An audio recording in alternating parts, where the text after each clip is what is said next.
এদেশের যুবকদের মধ্যে আছে প্রাণ ঢালা উচ্ছ্বাস, শক্তি। যুবকদের দেহের রক্ত গরম না?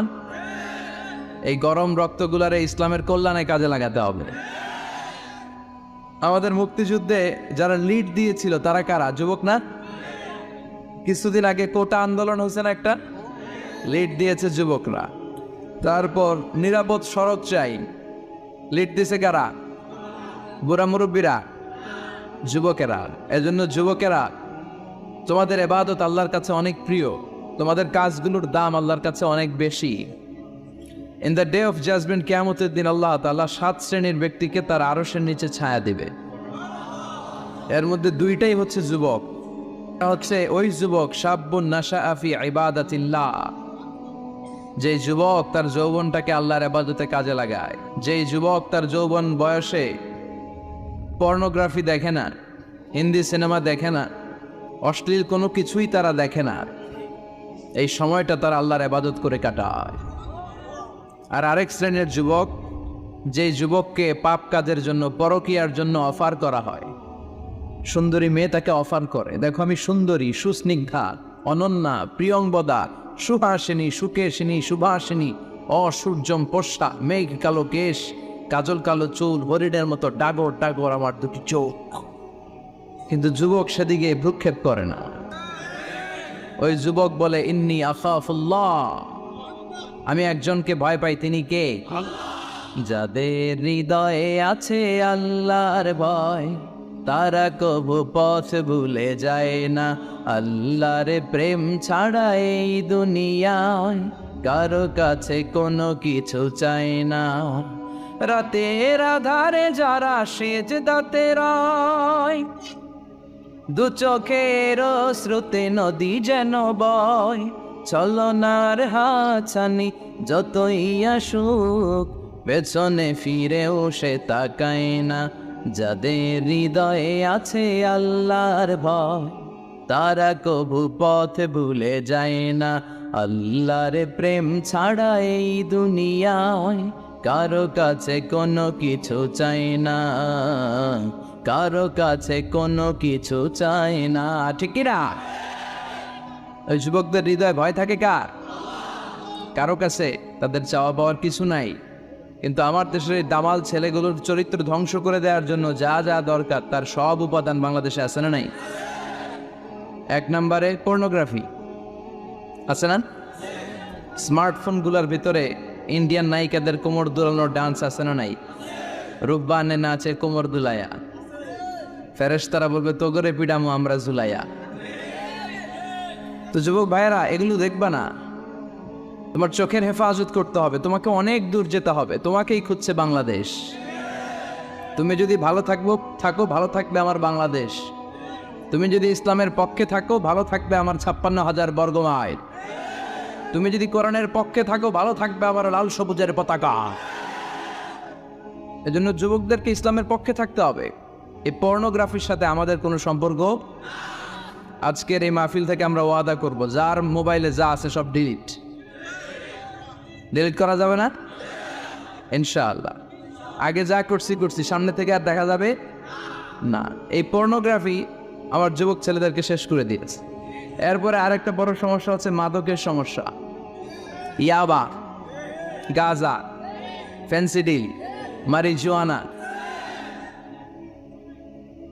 এই ইয়াবা আগে ছিল ইউনিভার্সিটি লেভেলে ছেলেরা খেত, তারপরে নামলো কলেজে, এখন এটা প্রাইমারি স্কুলের ছেলেদের হাতেও পৌঁছে গিয়েছে। ভয়ঙ্কর অবস্থা। প্রশাসনের ভাই যারা আছেন, জনপ্রতিনিধি যারা আছেন, আপনাদেরকে আরো শক্ত হতে হবে। ওদের ঘাঁটি ভেঙে চুরমার করে দিতে হবে।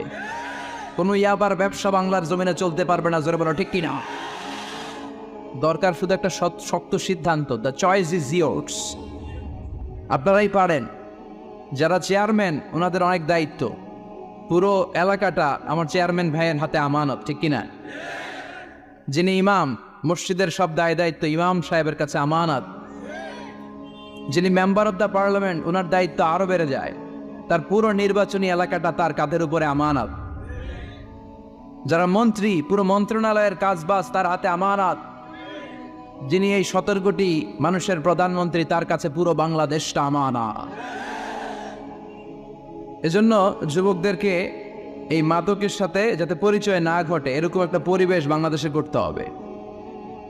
তো এক নম্বরে এই মাদকের কারণে ছেলেরা নষ্ট হয়, এরপরে পর্ন ভিডিওর কারণে নষ্ট হয়, এরপরে নোংরা ছাত্র রাজনীতি আছে না নাই, তাদেরকে দিয়ে মারামারি কাটাকাটি এগুলোর মতো কাজে লিপ্ত করানো হয়। এটা ঠিক না। যুবকদেরকে পজিটিভ পলিটিক্স শেখানো উচিত। এদেশে পজিটিভ পলিটিক্সের একটা ট্রেন্ড চালু করা দরকার, যেখানে মারামারি কাটাকাটি থাকবে না, মেধার ভিত্তিতে ক্যাডার নিয়োগ হবে, ঠিক কিনা? ছাত্র দলের নেতা হতে হবে ডক্টরেট করা, ছাত্রলীগের নেতা হতে হবে ডক্টরেট করা।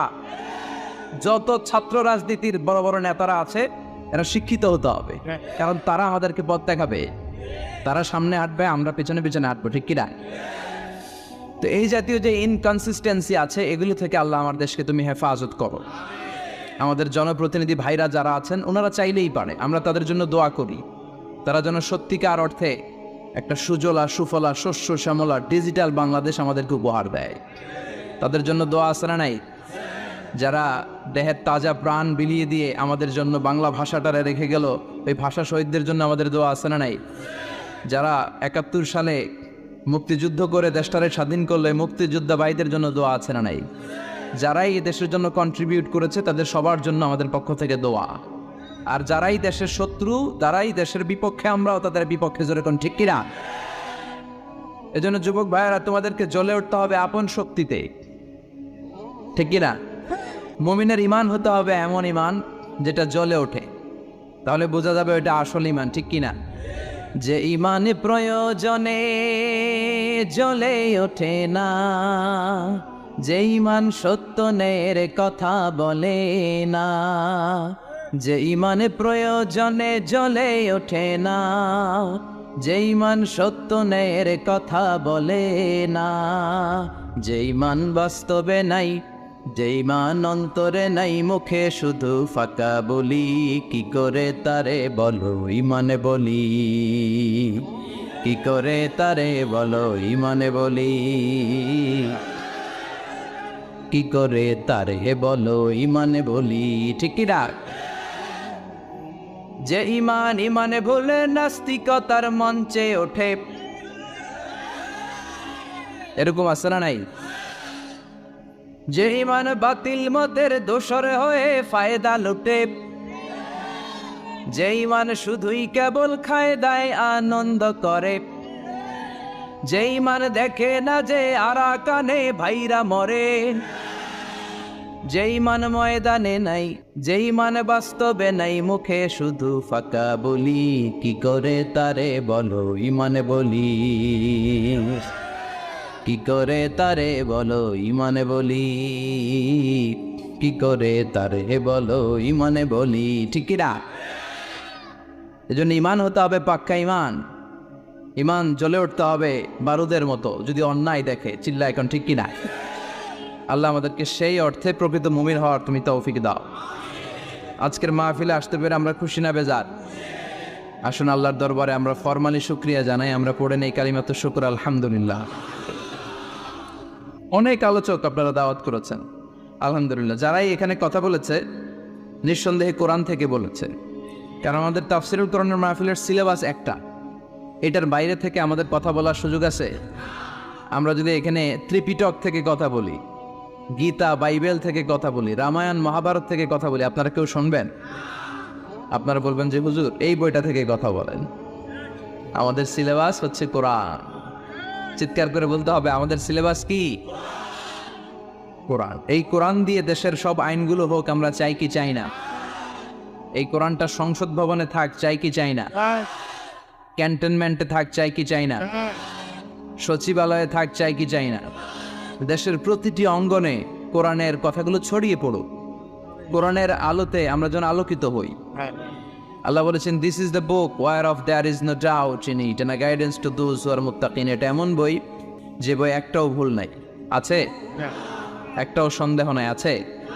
এজন্য ছেলে মেয়েদেরকে কোরআন পড়াবেন, রাজি আছেন তো? কোরআন যেন প্রতিদিন আমাদের তেলাওয়াত হয়, একটি আয়াত হলেও যেন প্রতিদিন আমরা বঙ্গানুবাদ করি। মাতৃভাষায় কোরআনটাকে বুঝতে হবে, এটা সবচেয়ে বড় ফরজ। বাংলা বুঝি না এমন কি কেউ এখানে আছেন? নাই। তো আমরা সবসময় এই বইটা থেকে কথা শুনি, এই বইটা সবার, এই বইটা বিএনপির ভাইদের, এটা আওয়ামী লীগের ভাইদের, এটা জাতীয় পার্টির ভাইদের, এটা জামাত ইসলামের, এটা পীরের মুরিদের, এটা তাবলিগের ভাইদের, এটা আস্তিকদের, এটা নাস্তিকদের, এটা হিন্দুদের। এটা আলাদা কারণ, এটা সবার। এই কিতাবটা হিন্দুদেরও কিতাব, ওরা পড়ে না তো আমি কি করব? ইসলাম এটা কি কুক্ষিগত আমার বাপের ধর্ম? সবার ধর্ম, সবার। ওরা মানে না তো আমি কি করব? বিশ্বনবী উনি সবার নবী। বিশ্বনবী কি শুধু আমাদের নবী? উনি হিন্দুদেরও নবী, উনি বৌদ্ধদেরও নবী, উনি অগ্নি উপাসকদেরও নবী, উনি নারীদের নবী, উনি পুরুষদের নবী, উনি আরবদের নবী, উনি অনারবদের নবী, উনি বিশ্বনবী। উনি বিশ্বনবী, সবার জন্য এসেছেন। As a father, as a husband, as a lawgiver, as a lawmaker, as a reformer of the society, as a commander, as a messenger, Muhammad is the superman of the world. স্বামী হিসেবে, বাবা হিসেবে, নেতা হিসেবে, সমাজ সংস্কারক হিসেবে, আইন প্রণেতা হিসেবে, সর্বোপরি একজন নবী হিসেবে মুহাম্মদ সাল্লাল্লাহু আলাইহি ওয়াসাল্লাম গোটা বিশ্বের মানুষের কাছে সুপারম্যান। সুপারম্যান ছিলেন তো, যে সবকিছু করে দেখাতে পারে আল্লাহর রহমতে। বিশ্বনবীকে তো আল্লাহ এই বরকত দিয়েছে। বিশ্বনবীর হাতে বরকত, পায়ে বরকত। বিশ্বনবী যদি কোনো বাচ্চার মাথায় হাত বুলিয়ে দিত, ওই বাচ্চার মাথার চুল বড় হয়ে যেত। এক ভণ্ড নবী আসলো, মুসাইলামাতুল কাযযাব, সে কয় আমিও নবী। সবাই কয় তাহলে তুমিও আমাদের বাচ্চার মাথায় হাত বুলায় দাও। মোহাম্মদ তো হাত বুলায় দিলে বাচ্চার মাথায় চুল বড় হয়। মুসাইলামা কয় নিয়ে আয় বাচ্চা। বাচ্চা নিয়ে আসছে, বাচ্চার মাথায় হাত বুলাই দিস, চুল তো বড় হয় না। আর মাথা ছিল আজীবন টাক মাথা। যেই বাচ্চার মাথার মধ্যে এই বেয়াদবের হাত লেগেছে, ওই বাচ্চার মাথাটা আজীবন ছিল টাক, চুল বড় হবে তো দূরের কথা। কি বরকতের নবী! অনেক সাহাবী এসে বলছেন, ইয়া রাসূলুল্লাহ, আমাদের কুয়ার মধ্যে পানি নাই, কি করব? বিশ্বনবী যে কুলি করে কুলির পানি কুয়াতে ফেলেছে, মুহূর্তের মধ্যে পাম্প মেশিন দিয়ে পানি উঠালে যেমনি পানি উঠতে থাকে, পুরো কুয়ার পানি উপচে উপরে ওভারফ্লো হতে শুরু করেছে। অনেক জায়গায় কুয়ার পানি লবণাক্ত, সাহাবারা খেতে পারে না। ইয়া রাসূলুল্লাহ, আমাদের কুয়ার পানি লবণাক্ত। বিশ্বনবী ওযু করে আবার কুলির পানি ছাড়লেন, মুহূর্তের মধ্যে লবণাক্ত কুয়ার পানি মিঠা পানিতে পরিণত হলো। যেখানে হাত দিয়েছেন ওখানেই বরকত আছে না নাই? এজন্য বিশ্বনবীর সুন্নাহ আছে, যেখানে আমরা আছি আসলে আমরা সরাসরি কোরআনের দিকে যাই, কারণ এই কিতাবে অনেক বরকত। আমি আমার খুতবার শুরুতে আল কোরআন আল কারীমের 29তম পারার একটি সূরা, সূরাতুল ইনসান, এই সূরার একটি আয়াত তেলাওয়াত করেছি। এই সূরার আলোকে আজকের এই চমৎকার রজনীতে আমরা কিছু কথা শুনবো ইনশাআল্লাহ। পড়েন। এখন যেমনি আপনারা চুপচাপ, শেষ পর্যন্ত চুপচাপ থাকবেন তো, নাকি ওঠা বসা করবেন না? তাহলে আদব নষ্ট হবে। আদব নাই তো কিচ্ছু নাই, আদব আছে তো সব আছে, ঠিক কিনা? সূরার নাম হচ্ছে সূরাতুল ইনসান। সবাই বলেন সূরার নাম, আরো জোরে বলেন ইনসান। 29তম পাড়ায় অবস্থিত। কোন পাড়ায়? 31টা আয়াত। কয় আয়াত? এই সূরাটা মাক্কি সূরা। কি সূরা? বিশ্বনবীর জীবনে 2টা পর্ব, একটা মাক্কি পর্ব আর একটা মাদানী পর্ব। হিজরতের আগে যে সূরা নাজিল হয়েছে এগুলো মাক্কি, হিজরতের পরে যা নাজিল হয়েছে এগুলো মাদানী। এটা বিশ্বনবীর হিজরতের আগে নাজিল হওয়ার সূরাগুলোর অন্তর্ভুক্ত, ঠিক কিনা? ঠিক এতটুকু কথাবার্তা ক্লিয়ার না? এবার আসার সামনে যাই। সূরাতুল ইনসানই শুধু সূরাতুল ইনসানের নাম নয়, এছাড়াও এ সূরার আরেকটা নাম আছে, সে নামটা হচ্ছে সূরাতুদ দাহার। হাফেজ আছো কারা কারা? দেখি হাত তোলো। অনেক আছে, মাশাআল্লাহ মাশাআল্লাহ।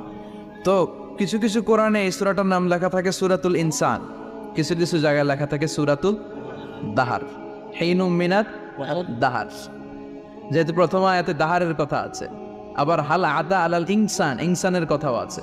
এজন্য কোন নুসখাতে এই সূরার নাম সূরাতুল ইনসান, আবার কোন নুসখায় এই সূরার নাম সূরাতু আদ-দাহার।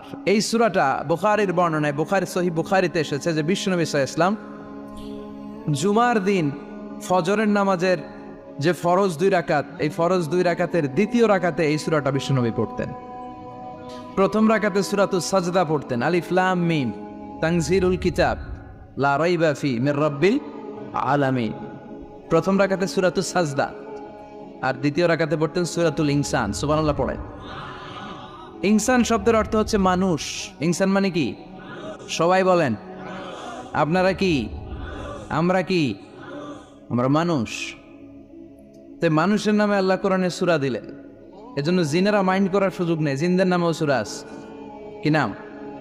সূরাতুল জিন। মানুষ হচ্ছে কোরআনের সেন্ট্রাল থিম, কেন্দ্রীয় আলোচ্য বিষয়। খুব ভালো করে খরগোশের মতো কানটা খাড়া করে শুনবেন। মানুষ হচ্ছে কোরআনের কেন্দ্রীয় আলোচ্য বিষয়, central theme of the holy Quran, subject matter, central subject matter of the holy Quran. কোরআনের কেন্দ্রীয় আলোচ্য বিষয় হচ্ছে কি? কথা বলেন। মানুষ। মানুষকে নিয়ে কোরআনে যত কথা, মানুষকে নিয়ে যত আয়োজন, সব কিছু মানুষকে নিয়ে। এজন্য মানুষই হচ্ছে কোরআনের কেন্দ্রীয় আলোচ্য বিষয়। চিল্লায় পড়েন আল্লাহু আকবার। আবার আল্লাহ বললেন, গোলাম, এই কোরআনের প্রথম সূরার নাম ফাতিহা, দ্বিতীয় সূরার নাম হলো আল বাকারা।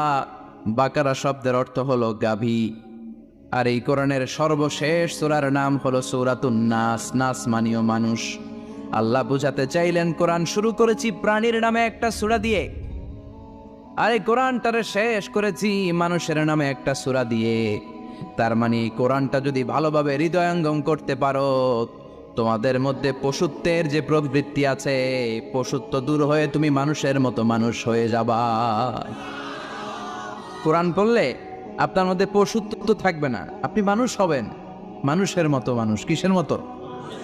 এই পৃথিবীতে মানুষ হওয়া সবচেয়ে কঠিন, মানুষের বড় অভাব। অনেকে বলবেন, কি বললেন হুজুর, পৃথিবীতে প্রায় 600 কোটি মানুষ, আর আপনি কোন মানুষের অভাব?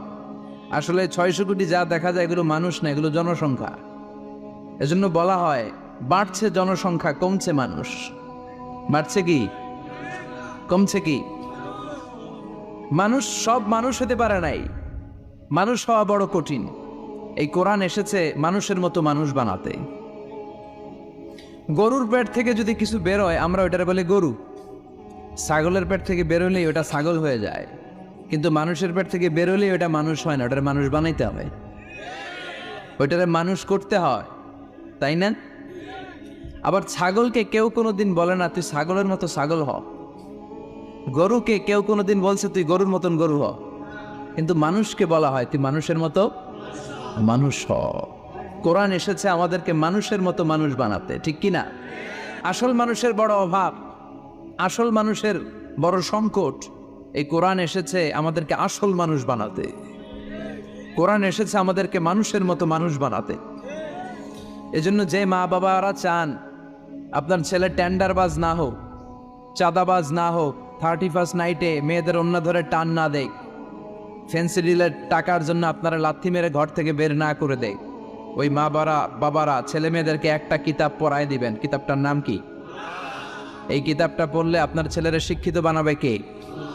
আমি বলি teach your children the holy Quran, holy Quran will teach your children everything. আপনি আপনার ছেলেরা শুধু কোরআন শিখান, কোরআন আপনার ছেলেরা গোটা দুনিয়াটা শিখাই দিবে। কারণ কোরআনের প্রথম বাণী হচ্ছে পড়ো, educate your self, educate your generation. নিজে শিক্ষিত হও, সভ্য হও, সিভিলাইজড হও। শিক্ষার কথা কোরআনে আছে না নাই? কোরআনের প্রথম শব্দটা কি? ইকরা। ইকরা মানে কি? সবাই বলেন প্রথম শব্দটা কি? আল কোরআনের প্রথম বাণী পড়ো, আল হাদিসে নবীর কথা পড়ো। আল কোরআনের প্রথম বাণী পড়ো, আল হাদিসে নবীর কথা পড়ো। পড়ে পড়ে শেখো, শিখে শিখে তুমি তোমার নিজের জীবন গড়ো। সুবহানাল্লাহ পড়ে। কোরআন পড়লেই জীবন গড়া যায়, ঠিক কিনা? তাহলে এই কোরআনকে আল্লাহ তাআলা নাজিল করেছে আমাদেরকে মানুষের মতো মানুষ বানাতে। কি বানাতে? চিল্লায় বলেন মানুষের মতো মানুষ। মানুষের মতো মানুষ বানানোর জন্য আল্লাহ তাআলা এই কোরআনকে নাজিল করেছে। মানুষকে আল্লাহ এতটা শ্রেষ্ঠত্ব দিয়েছে, মানুষ যদি শ্রেষ্ঠ হয় মানুষ ফেরেশতাকে ছাড়িয়ে যায়, আর মানুষ যদি নিকৃষ্ট হয় তাহলে সে পশুত্বকেও হার মানায়। দলিল কি? দলিল হচ্ছে মেরাজ রজনীতে সাইয়েদনা জিবরাইল সিদরাতুল মুনতাহা পর্যন্ত গেলেন, ওইখান থেকে দুইটা ঝর্ণা বা নদী নেমে গেল। বিষ্ণু বললেন, জিব্রাইল, এই নদী দুইটা কোন নদী? সাইয়েদনা জিব্রাইল বললেন, এই দুইটা নদী সিদরাতুল মুনতাহা থেকে পৃথিবীর দিকে নেমে গিয়েছে। আর একটা হচ্ছে ইরাকের ফোরাত নদী, আর একটা হচ্ছে মিশরের নীল নদী। এরপরে সাইয়েদনা জিব্রাইল বললেন, ইয়া রাসূলুল্লাহ, ইয়া হাবিবাল্লাহ, এই জায়গার নাম হলো সিদরাতুল মুনতাহা। এখানে একটা বড়ই গাছ আছে, এটা হলো আমার লাস্ট ডেস্টিনেশন, বর্ডার এরিয়া। এই বর্ডার এরিয়ার উপরে যাওয়ার ক্ষমতা আমার নেই। 1 ইঞ্চি উপরে গেলে আমার পাখাগুলোরে জ্বালিয়ে সারখার করে দিবে কে? সৃষ্টির শুরু থেকে আজ পর্যন্ত যত নবীর কাছে আমি ওহী নিয়ে দুনিয়ার বুকে নাজিল হয়েছি গো নবী, এই সিদরাতুল মুনতাহায় কান লাগিয়ে আল্লাহর কথা শুনেছি। আজ পর্যন্ত আমিও আল্লাহরে দেখি নাই। নবী গো, আমি তো আল্লাহরে দেখি নাই, এটা আমার লাস্ট এরিয়া। আমার যে দেখেন আপনি কোরআন নাজিল করে উপরের দিকে উড়াল দিতে, আমি উড়াল দিয়ে এখানে এসে বসে থাকি। সুবহানাল্লাহ পড়ে। এর উপরে আমি যেতে পারবো না, পাখাগুলো চলে যাবে, যাওয়ার পারমিশন নাই। তবে আপনারে পারমিশন দিছে কে? আমি এইখানে দাঁড়িয়ে রইলাম, আপনার মিটিং আল্লাহর সাথে শেষ করে আপনি নেমে আসেন গো নবী। নবী যান, আপনার মিটিং এর জন্য, আপনাকে সারপ্রাইজ দেওয়ার জন্য আপনার অপেক্ষায় আল্লাহ অপেক্ষমান। সুবহানাল্লাহ। তার মানে ফেরেশতা যেখানে শেষ, বিশ্বনবীর খেলা এখানে শুরু, ঠিক কি না? জিব্রাইল ওখানে থেমে গিয়েছে, আর যেতে পারে না। জিব্রাইল যেখানে শেষ, বিশ্বনবীর যাওয়া শুরু। তার মানে মানুষ যদি শ্রেষ্ঠ হয়, সে ফেরেশতাকে ছাড়িয়ে যায়। আর মানুষ যদি নিকৃষ্ট হয়, তাহলে সে পশুকেও হার মানায়, ঠিক কি না? আপনি কখনো শুনছেন একটা সিংহ আর একটা সিংহকে মারে? একটা বাঘ আর একটা বাঘকে মারে না। একটা হরিণ আর একটা হরিণকে মারে না। একটা হাতি আর একটা হাতিকে হত্যা করে না। কিন্তু একটা মানুষ আর একটা মানুষকে হত্যা করে না। আপনি কখনো শুনবেন না যে একটা বাঘ আর একটা বাঘকে হত্যা করে 10 টুকরা করছে? শুনছেন? একটা হাতি আর একটা হাতিকে মেরে 30 টুকরা করছে? শুনছেন? কিন্তু মানুষ আর একটা মানুষকে শুধু নৃশংসভাবে হত্যাই করে না, হত্যা শেষে তাকে 10 টুকরা করে, 15 টুকরা করে, 30 টুকরা করে বস্তাবন্দি করে। চিল্লা এখন ঠিক কিনা? পাওয়া যায় না এরকম লাশ? গুম করে ফেলছে, ক্রস ফায়ার করে ফেলছে, মেরে ফেলছে, হাত পা বেঁধে, চোখে রশি বেঁধে, বস্তার ভিতরে ভরে ক্ষেতের মধ্যে ফেলে দিস। 3 দিন 4 দিন পর এরকম লাশটা ফুলে উঠছে, পাওয়া যায় না? পত্রিকায় বিভৎস লাশ দেখে আমরা অবাক হই। কোনো প্রাণী এমনটা করে না।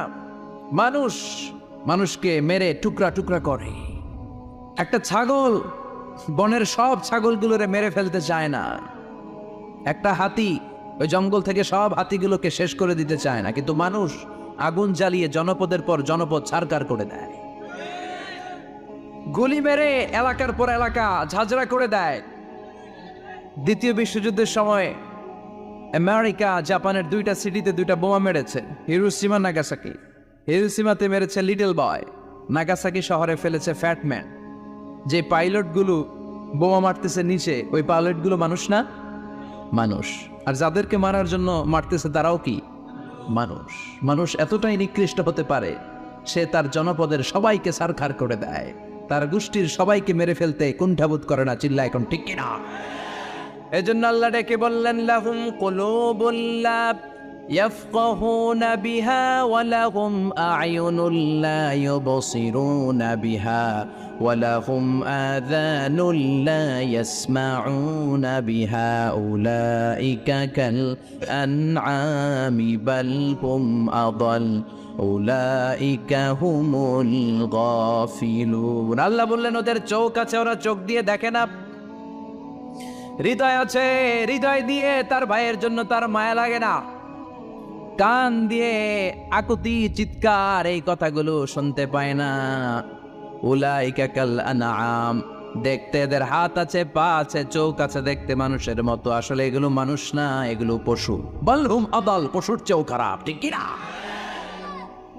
এগুলো শুধু পশুই না, এগুলো পশুর চেয়েও খারাপ। তো এই কোরআন যদি আপনি পড়েন, আপনার এই পশুত্বের মনোভাবটা দূর হয়ে যাবে, আপনি মানুষের মতো মানুষ হতে পারবেন, ঠিক কিনা? এজন্য আল্লাহ মানুষের নামে একটা সূরা দিলেন, সূরার নাম আল ইনসান। সূরার নাম সবাই বলেন আরো জোরে। ইনসান মানে কি? আরো জোরে কন। আমরা সবাই কি? মানুষ। মানুষ নিয়ে মানুষের মধ্যেও কৌতূহলের শেষ নাই। বিজ্ঞানীদের মতে মানুষ হচ্ছে হোমোস্যাপিয়েন্স গ্রুপের একটা প্রজাতি, যার বিবেক আছে, বাক শক্তি আছে, বুদ্ধি আছে, চেতনা আছে, উপলব্ধি করার মতো ক্ষমতা আছে। চিল্লা এখন ঠিক কিনা? মানুষের আসল রূপটা কি, মানুষ আসলে কেমন, এ নিয়ে মানুষেরই গবেষণার শেষ নাই। আপনারা একজন জার্মানি দার্শনিক আছে, কার্ল মার্কস, নাম শুনে থাকবেন, শুনছেন না? উনি অনেক গবেষণা করে পাইলেন মানুষ হচ্ছে পেট সর্বস্বজীব, মানে মানুষের পেট ঠান্ডা তো দুনিয়া ঠান্ডা। উনি গবেষণা করে পাইছে মানুষের পেট ঠিক তো সব ঠিক। ওনার পরে আরেক দার্শনিক আসলো, ওনার নাম হচ্ছে ভ্লাদিমির লেনিন। ওনার বাড়ি হচ্ছে রাশিয়া, উনি রাশিয়ান স্কলার, ফিলোসোফার। উনি এসে বললেন না, মানুষের পেট সমস্যা বড় সমস্যা নয়, মানুষের আসল সমস্যা হচ্ছে যৌন সমস্যা, সেক্স সমস্যা। মানুষের সেক্স ঠান্ডা তো সব ঠান্ডা। চার্লস ডারউইন, ইংল্যান্ডের আরেক দার্শনিক, উনি এসে বললেন তারা দুজন যা বলছে সব ভুল বলছে, মানুষের পেটের সমস্যা আসল সমস্যা না, মানুষের সেক্স সমস্যাও আসল সমস্যা না। আসলে মানুষ মানুষই না, মানুষ হলো বান্দর। মানুষ কি বানর থেকে সময়ের বিবর্তনে, কালের বিবর্তনে বানরগুলো মানুষ হয়ে গিয়েছে। মাথার তার যদি একটু ঢিলা হয়, যা হয়, তাহলে একদল বলে মানুষের পেটের সমস্যা বড় সমস্যা,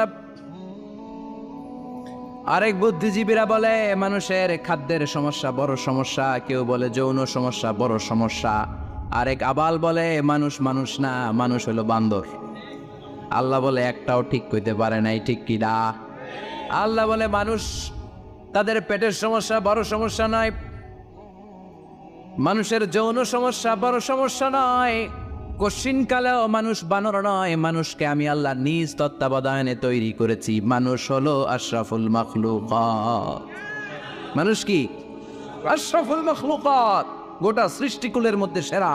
এজন্য নূরের ফেরেশতাও মানুষকে সেজদা দিতে বাধ্য হয়েছে। চিল্লা এখন ঠিক কিনা? তুমি মাটির আদমকে প্রথম সৃষ্টি করিয়া ঘোষণা করিয়া দিলে শ্রেষ্ঠ বলিয়া, তাই তো নূরের ফেরেশতা করে আদমকে সেজদা, ঠিক কি না? তাই তো নূরের ফেরেশতা করে আদমকে সেজদা, সবার চেয়ে সম্মান দিলে মাটির আদমকে। পড়েন আল্লাহু আল্লাহু তুমি জানলে জালালুহু, শেষ করা তো যায় না গে তোমার গুণগান। আল্লাহু আল্লাহু সুবহানাল্লাহ পড়েন। আল্লাহ বলেন পেটের সমস্যা সমস্যা, কিন্তু আসল সমস্যা না। মানুষের যৌন সমস্যা বড় সমস্যা, কিন্তু আসল সমস্যা না। মানুষ বানর নামের প্রজাতির ভেতর দিয়ে মানুষ হয় নাই, মানুষকে আমি নিজে তৈরি করেছি, মানুষকে আমি আশরাফুল মাখলুকাত বানিয়েছি। সুবহানাল্লাহ। বুখারীর বর্ণনা, লাম্মা খালাকাল্লাহু আদম ওয়া কানা তুনুহু 60 যিরাআন, আল্লাহ যখন সাইয়েদনা আদমকে তৈরি করলেন 60 হাত লম্বা করে তৈরি করলেন। কয় হাত? আপনি কয় হাত? আমি কয় হাত? আমরা কয় হাত? কিন্তু আদম ছিল কয় হাত? সুবহানাল্লাহ কইবেন না? আপনারাও যখন জান্নাতে প্রবেশ করবেন, বুখারীর ওই বর্ণনাতে এসেছে মানুষরা যখন জান্নাতে প্রবেশ করবে প্রতিটা মানুষ 60 হাত লম্বা হয়ে প্রবেশ করবে। এই দুনিয়াতে দাড়ি রাখার জন্য বিশ্বনবী আদেশ করেছেন, কিন্তু জান্নাতে যারা যাবে এদের দাড়িও থাকবে না, মোছও থাকবে না, গায়ের মধ্যে পশমও থাকবে না। সুবহানাল্লাহ বাড়ি দিয়ে চিৎকার করে পড়েন আল্লাহু আকবার। তার মানে মানুষ হলো আশরাফুল মাখলুকাত, গোটা বিশ্বের মধ্যে সেরা। আল্লাহ বললেন আদমকে আমি নিজ হাতে তৈরি করেছি। লাম্মা খালাকাল্লাহু আদম ওয়া কানা তুলুহু 60 যিরাআন, 60 হাত লম্বা করে আদমকে বানিয়েছি। আদমকে সব সৃষ্টির মধ্যে শ্রেষ্ঠত্বের মানদণ্ডে উন্নীত করে আদমকে আমি আশরাফুল মাখলুকাত বানিয়েছি। সুবহানাল্লাহ। আমরা আশরাফুল মাখলুকাত, ভালো লাগে না শুনতে? আমরা হচ্ছি খলিফাতুল্লাহ ফিল আরদ, ইন্নী জাইলুন ফিল আরদি। আল্লাহ বলেন আমি দুনিয়াতে আমার আদেশ বাস্তবায়নের জন্য, লি ইজরাই আহকামিল্লাহি ওয়া তানফিযি আওয়ামিরিল্লাহ, আল্লাহর আদেশ আল্লাহর নিষেধ জমিনের বুকে পালন করার জন্য মানুষকে আমি খলিফা বানিয়েছি। কার কথা? চুরি করলে হাত কেটে দাও, কার আইন? নাকি মাননীয় প্রধানমন্ত্রী শেখ হাসিনার আইন? এই দেশের বানানো আইন। চুরি করলে হাত কাটো, কথাটা কার? السارق والسارقة فاقطعوا أيديهما جزاء بما كسبا نكالا من الله والله عزيز حكيم. If anyone steal something very precious from the society, the government should cut down his right hand. দামি কিছু চুরি করলে এটা সাক্ষীর দ্বারা সাব্যস্ত হলে গভর্নমেন্টের উচিত তার ডান হাতটা এক কূপ মেরে কেটে দেয়া। কার কথা? বানু মখজুমিয়া গোত্রের এক মেয়ে মদিনাতে চুরিতে ধরা পড়ল। অনেক বড় ফ্যামিলির, ডিগনিফাইড শিল্পপতির মেয়ে। সাহাবারা বলল, এই মেয়ের হাত যদি বিশ্বনবী মদিনায় কেটে দেয়, মদিনাতে তো মারামারি লেগে যাবে। কে বলবে বিশ্বনবীর কাছে যে সুপারিশ করার ক্ষমতা কারো নেই? বিশ্বনবীর পালক পুত্র ওসামা বিন যায়েদ ইবনে হারেসা, তার ছেলে ওসামা পালক পুত্রের ছেলে, তাকে বিশ্বনবী বড্ড ভালোবাসতো। তার উপাধি হলো হুব্বু রাসূলিল্লাহ, বিশ্বনবীর ভালোবাসা। সবাই বলল, ওসামা আমরা যে বলতে পারবো না, তুই যে নবীরে সুপারিশ কর। ও নবী, যদিও চুরি করেছে মেয়েটা, সাব্যস্ত হয়েছে, কিন্তু আপনি মাফ করে দেন, হাত কেটে দিয়েন না। ওসামা যে বলে, নবী হাত কেটে দিয়েন না। বিশ্বনবীর চেহারাটা আগুনের গোলার মতো লাল হয়ে গেল। বিশ্বনবী বললেন, ওসামা এটা আল্লাহর আইন, সুপারিশ করার সাহস তোর বুকের ভিতরে দিল কে? কে দিয়েছে স্পর্ধা? লাউ আন্না ফাতিমা বিনতে মুহাম্মদ সারাকাত লাকাতা মুহাম্মাদুন ইয়াদাহা। এই মেয়ে তো দূরের কথা, আমার কলিজার টুকরা, নয়নের পুটুলি, জান্নাতি নারীদের সর্দারিনী আমার মেয়ে ফাতেমাও যদি চুরিতে ধরা পড়ে, আমি তলোয়ারটা বের করে ফাতেমার হাত কেটে দিতে এক সেকেন্ডও দেরি করব না। কারণ আইনটা কার? চিল্লায় বলেন কার? এজন্য বাংলাদেশের চুরি চামারি আসানা নাই, হাজার হাজার কোটি টাকা উধাও হয়ে যায়, আসানা নাই। আমাদের মাননীয় প্রধানমন্ত্রী যদি এই নিয়ম করে দেয়, যারাই চুরি করবে হাত কেটে দেয়া হবে। বাইতুল মুকাররমের স্কয়ারের সামনে হাত কেটে দেয়া হবে। আর প্রতিটা চ্যানেল লাইভ ব্রডকাস্ট করবে, এটা সরাসরি সম্প্রচার, আমরা সবাই দেখবো কেমনে চোরদের হাত কাটেনি। এই নিয়ম যদি আমাদের মাননীয় প্রধানমন্ত্রী করে দেয়, দেশে আর চোর খুঁজে পাওয়া যাবে? কথা কন। তবে এই চোর লাউ চোর, ডাইল চোর, মুরগি চোর না, যারা হাজার কোটি টাকা মেরে দেয়। এক সিগনেচারে দেশের 10,000 কোটি টাকা নাই, চিল্লায় বলো ঠিক কিনা? এই চোরদের বিচার যদি করা যেত, তাহলে এই দেশে আর দুর্নীতি থাকতো না। দুর্নীতি দমন কমিশনের দরকার হতো না। মন্ত্রীদের রাতের ঘুম হারাম হতো। এটা মদিনার সমাজ হয়ে যেত, শান্তির বাংলাদেশ হয়ে যেত, ঠিক কিনা? এজন্য আল্লাহ বললেন, গোলাম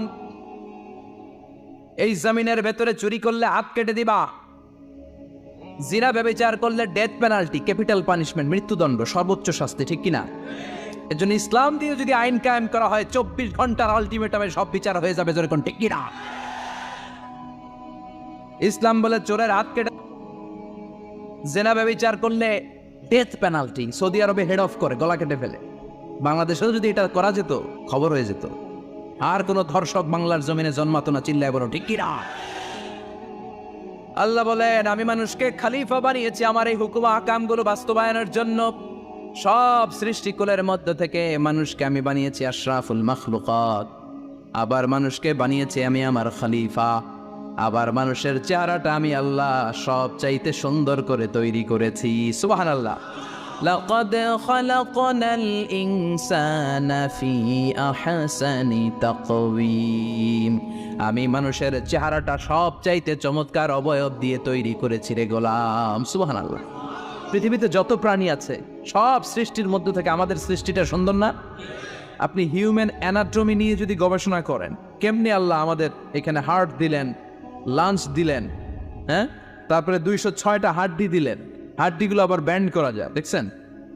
বাঁকা করা যায় না? এটা বাঁকা করা যায়। বাঁকা না করলে আপনি খাইতে পারতেন? ক্রিকেট যারা খেলো, পেস বল করতে পারতা?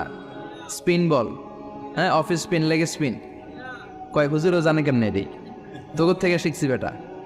তো এই যে ছেলেপেলারা এরকম অফ স্পিন করে, লেগ স্পিন করে, এগুলো হচ্ছে আল্লাহর দেয়া কারিশমা। হাত ঘুরানো যায়। আল্লাহ যদি এটাকে এরকম ব্যান্ড করার সুযোগ না দিতেন, করতে পারতাম? আবার এইখানেও বাঁকা করার সুযোগ আছে না নাই? এইখানেও আছে না নাই?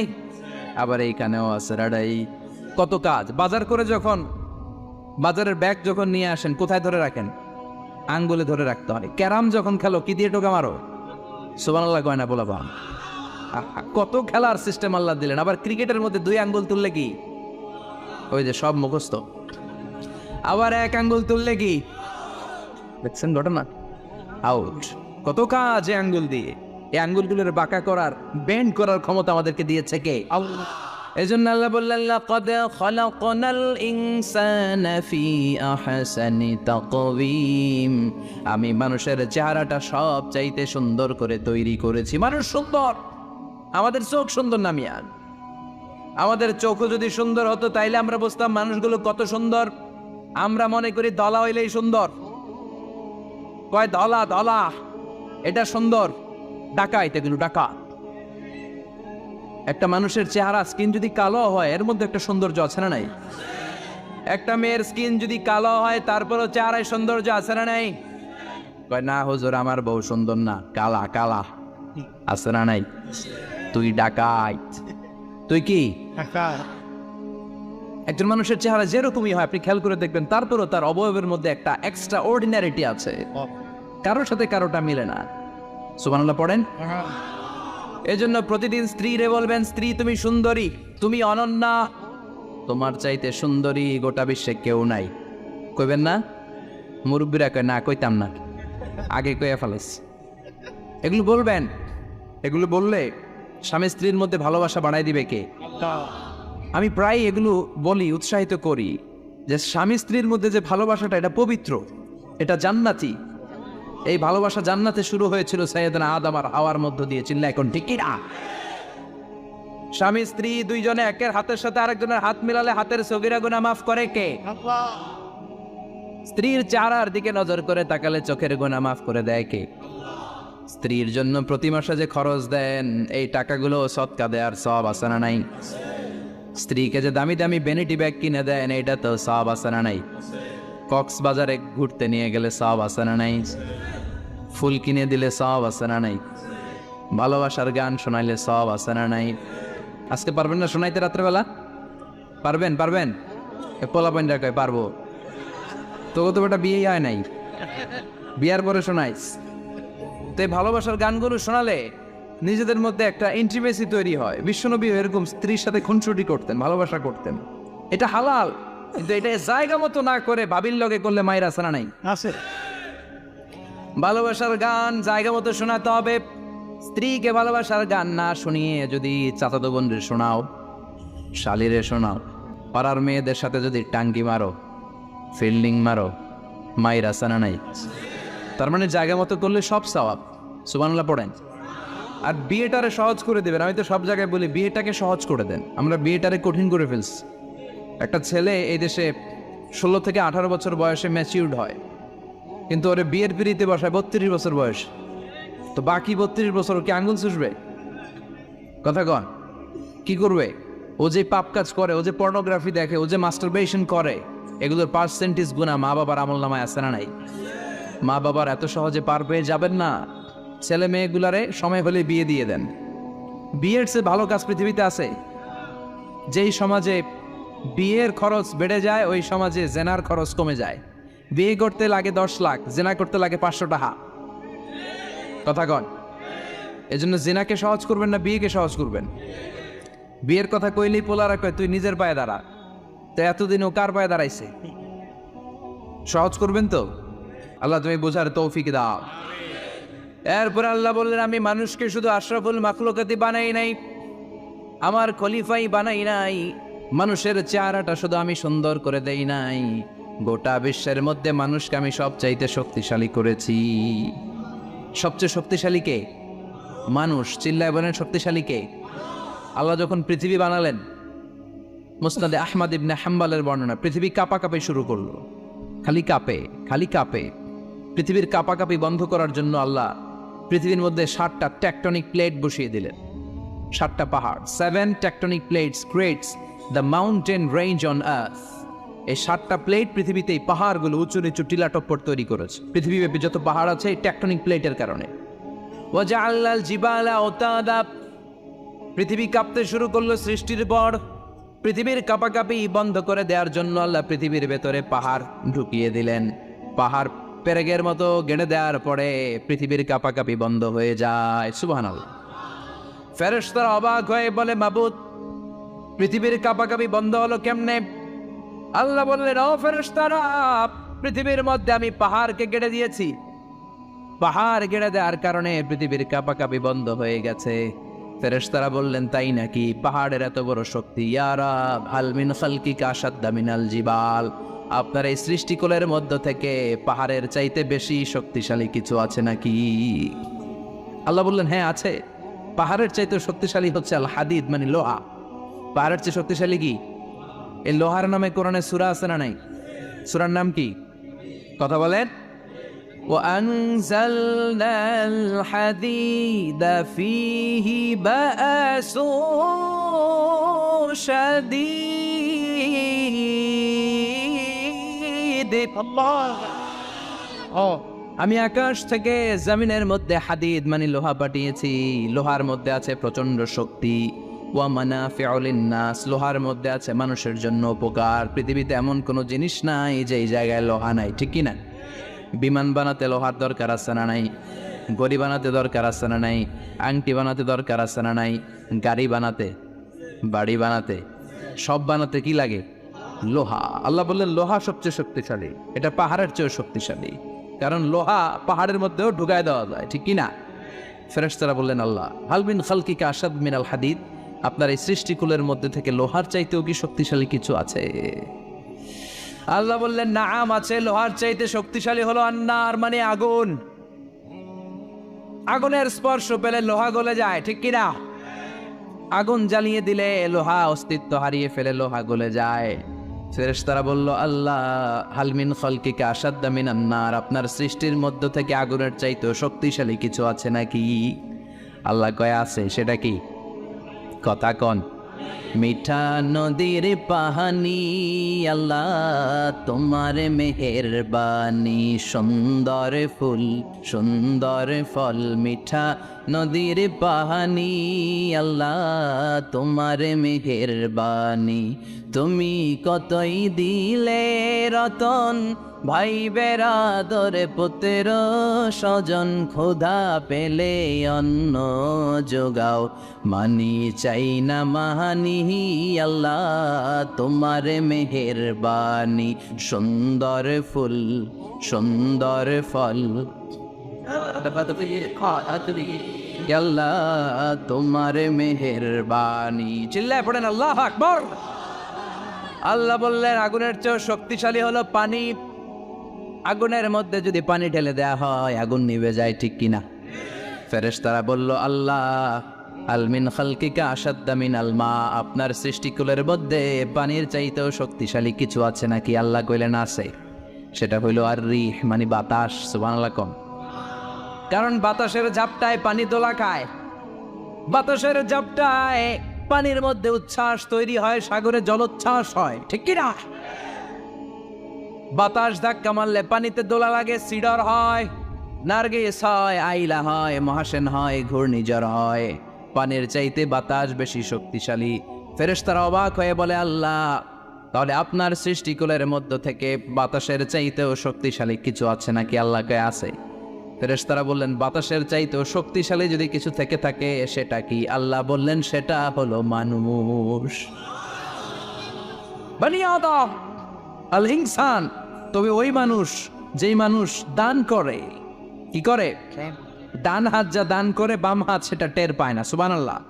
আল্লাকা সিররুন ইনদাল্লাহ বাইনাকা আনতা ওয়া বাইনাল্লাহ, আল্লাকা সাদাকাতুন তাখফা লা ইয়ালামুহা ইল্লাল্লাহ, আল্লাকা সিররুন ইনদাল্লাহ বাইনাকা আনতা ওয়া বাইনাল্লাহ, আল্লাকা সাদাকাতুন তাখফা লা ইয়ালামুহা ইল্লাল্লাহ। সুবহানাল্লাহ পড়েন। তোমার কি এমন কোন আমল আছে নাকি যে আমল আল্লাহ ছাড়া কেউ জানে না? তুমি এমন কোন গোপন দান করেছো নাকি যেই দানটা আল্লাহ ছাড়া কেউ দেখেনি, ঠিক কি না? গোপন দান আল্লাহর রাগকে কমিয়ে দেয়। তাহলে ওই মানুষ ওই বাতাসের চাইতেও শক্তিশালী, যে মানুষ ডান হাতে দান করলে বাম হাতও টের পায় না। মানুষ টের পাওয়া তো দূরের কথা, চিল্লায় পড়েন আল্লাহু আকবার। এজন্য আল্লাহ বললেন, মানুষকে আমি আশরাফুল মাখলুকাত বানালাম, মানুষকে আমি আমার খলিফা বানালাম, মানুষের চেহারাটা সুন্দর করলাম, আবার মানুষকে আমি সব চাইতে শক্তিশালী করে বানালাম। তার এই আল্লাহর কোরআন যদি ঠিক মতো পড়া যায়, মানুষের মতো মানুষ বানিয়ে আপনারা জান্নাতি বানাবে কে? তার মানে কোরআন পড়লে মানুষের মতো মানুষ হওয়া যায়। চিল্লায় বলেন, কি হওয়া যায়? সবাই বলেন মানুষের মতো মানুষ হতে চান তো সবাই? সবাই চাই। আসুন দেখি মানুষের নামে সূরায় আল্লাহ কি বললেন, পড়েন। আউযু বিল্লাহি মিনাশ শাইতানির রাজিম। বিসমিল্লাহির রহমানির রহিম।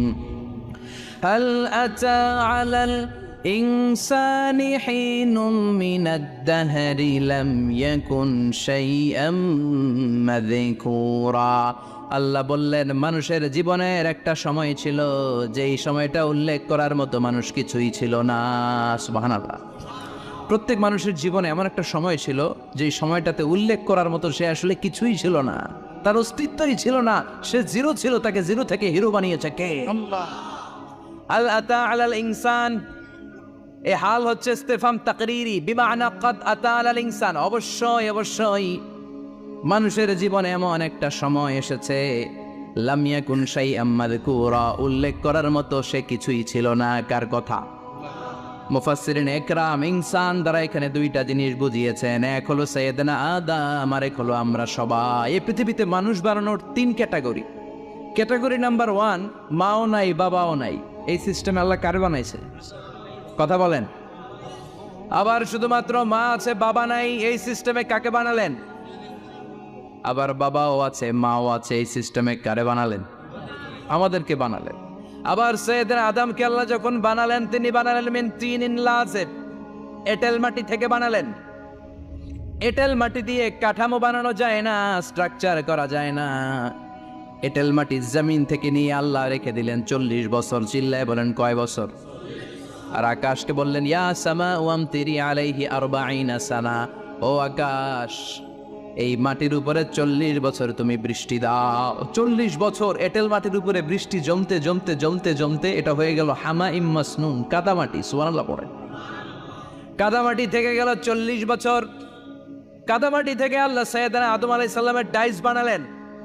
তারপরে আল্লাহ সূর্যরে বললেন, ইয়া শামসু হাররিকি আলাইহি 40 ইয়াউমা, ও সূর্য এবার আদমের কায়ার উপরে, মূর্তির উপরে তুমি 40 বছর সূর্যের আলো দাও। 40 বছর সূর্যের প্রখর ও তীব্র তির্যক তাপে এবং কিরণে আদম হয়ে গেছে এখন সলসলিন কাল ফাখার, টোকা মারলে ঠন ঠন করে। সুবহানাল্লাহ পড়ে। এখনো রুহের ফুৎকার দেয় নাই এখনো, কিন্তু কেটে গেছে 120 বছর। 340 কত? 120 বছর চলে গেল।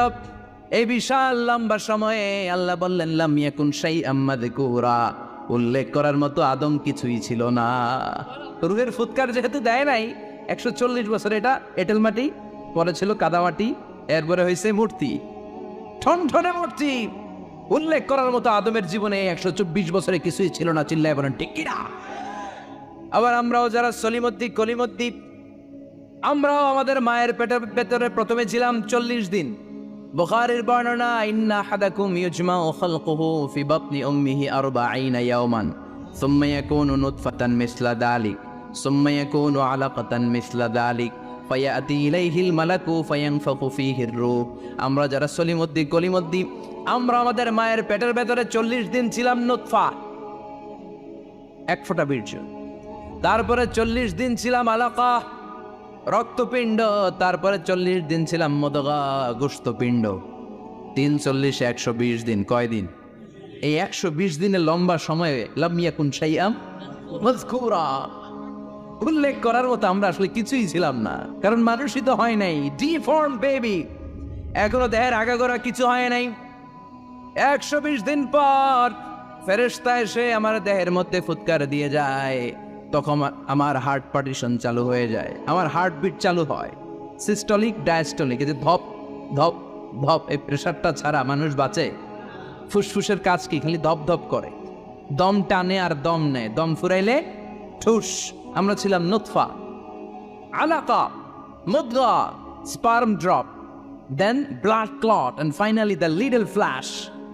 আমি আমার এমফিল রিসার্চ করেছি এটার উপর, এটা ইংরেজিতে বলে এমব্রয়োলজি, ভ্রূণতত্ত্ব। How the little embryo develops in mother womb, মায়ের পেটে এই ছোট্ট ভ্রূণ এটা কেমন করে শুক্রাণু ডিম্বাণু থেকে 8 মাস 10 মাস 9 মাস পরে কেমন করে জমিনে আসে।